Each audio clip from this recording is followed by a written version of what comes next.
भुजबळ, प्रकाश शेंडगे यांच्या गाडीवर हल्ला झाला असेल तर अतिशय अयोग्य आहे.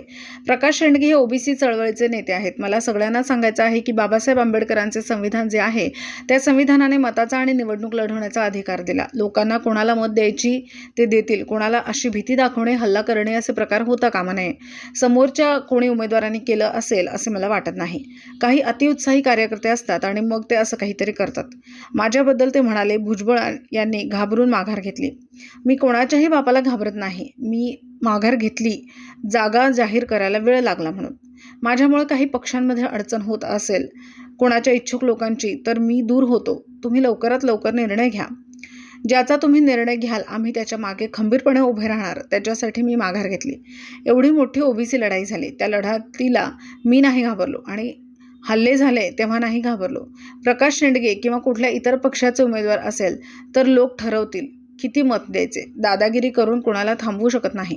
प्रकाश शेंडगे यांना पोलीस संरक्षण दिले पाहिजे. काही ठिकाणी ओबीसी उमेदवार उभे आहेत, पक्षाने त्यांना उमेदवारी दिली. मी लाट वगैरे असा शब्द वापरला नाही. मला विचारलं, त्यांच्यावर जे प्रेम करतात ते स्वाभाविक आहे.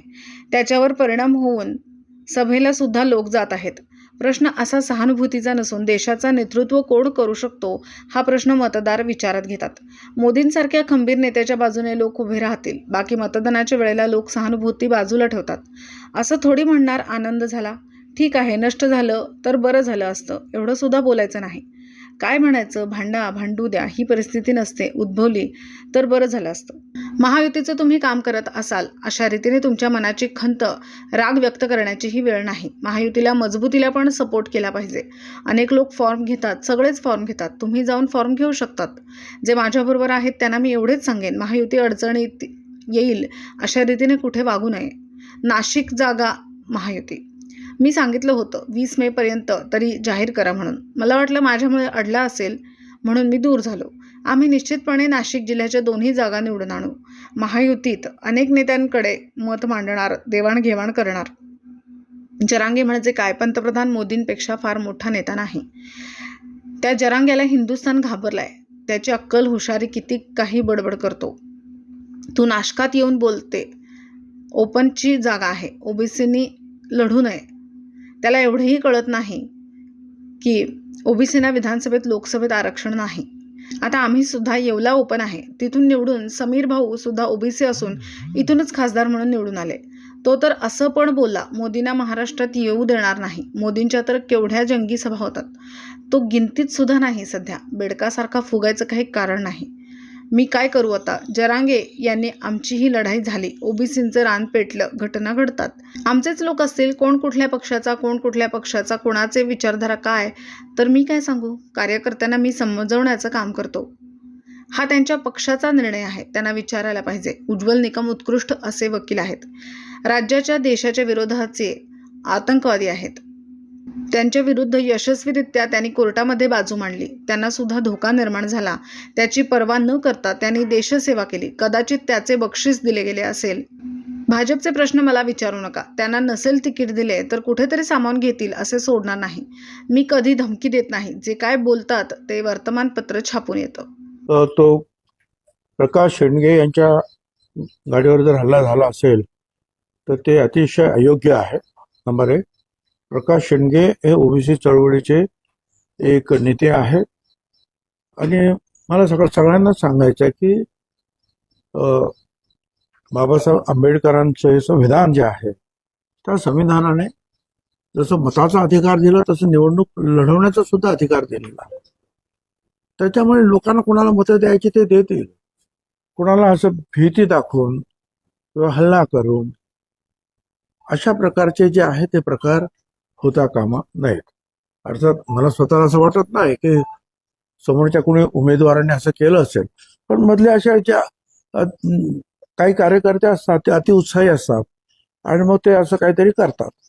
तर या गोष्टीचं जे आहे पोलिसांनी सुद्धा कॉग्निझन्स घ्यावा. माझ्याबद्दल त्यांनी काहीतरी म्हटलेलं आहे की भुजबळांनी जे आहे घाबरून माघार घेतली. मी कुणाच्याही बापाला घाबरत नाही. का कुणाच्याही मी माघार घेतली किंवा माझं जे आहे अनाउन्समेंट करायला एवढी वेळ लागला. मला असं वाटलं की हे काही बरोबर नाही. माझ्यामुळे जर कोणाची काही अडचण होत असेल, पक्षांमध्ये किंवा कुणा अ, इच्छुक लोकांची आणि त्याच्यामुळे जर अडलं असेल तर मी दूर होतो. लवकरात लवकर तुम्ही निर्णय घ्या. ज्याचा तुम्ही निर्णय घ्याल त्याच्या पाठीमागे आम्ही खंबीरपणे उभं राहणार. एवढं त्याच्यासाठी मी माघार घेतली. काय घाबरण्याचं काय, मी एवढी मोठी झाली ओबीसी आणि ती लढाई झाली, त्या लढाईत नाही घाबरलो तर आता काय घाबरतो मी. आणि अनेक वेळा माझ्यावर हल्ले झाले, मी नाही घाबरलो. किती वेळा किती शिव्या आणि किती दादागिरी किती काय. आयुष्यात असं कधीच मी घाबरलेलो नाही. ठीक आहे, मला वाटलं की माझ्यामुळे जे आहे जर अडचण होत असेल महायुतीमध्ये पक्षांची तर मी बाजूला होतो, पण लवकर आपण एकत्रितपणे जे निर्णय घेऊन कामाला लागलं पाहिजे. पण त्याचबरोबर जे आहे प्रकाश शेंडगे असेल, कुठल्याही पक्षाचा एखादा उमेदवार असेल, कुठल्याही समाजाचा असेल, तर लोक ठरवतील त्याला किती मतं द्यायची, किती विरोध करायचा, लोकांना ठरवू द्या. आपण दादागिरीने जे आहे अशा रीतीनं कोणाला थांबवू शकत नाही या लोकशाहीवर.